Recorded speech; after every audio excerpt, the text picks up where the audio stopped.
కారుణ్య ఫారెస్ట్లో దోసపాదు గురించి చూద్దాం. అదిగో చూడండి, పైన ఆర్చ్ ఉంటే ఆర్చ్కి అలా పాకేసి మెడ్రాస్ కనకాంబరం చెట్టు మీదకి అలా అల్లుకుపోయింది.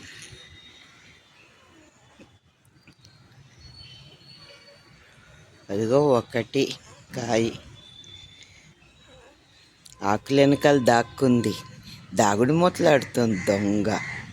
ఈ కిందది కంద. ఈ పువ్వులు ఎంత బాగా ఆకర్షిస్తాయో తేనెటీగల్ని, సీతాకోక చిలుకల్ని. బహుశా తేనె ఎక్కువ ఉంటుందేమో. కాయని ఇంకొంచెం దగ్గర నుంచి చూద్దాం. ఇదిగోండి, తయారైపోయింది, కోసేయచ్చు. నేనేమి ఫోటోలు వీడియోలు తీయటంలో ఎక్స్పర్ట్నేం కాదు, కానీ నా కళ్ళతో చూసిన అందం అందరికీ చూపించాలి అని ఒక చిన్న ప్రయత్నం.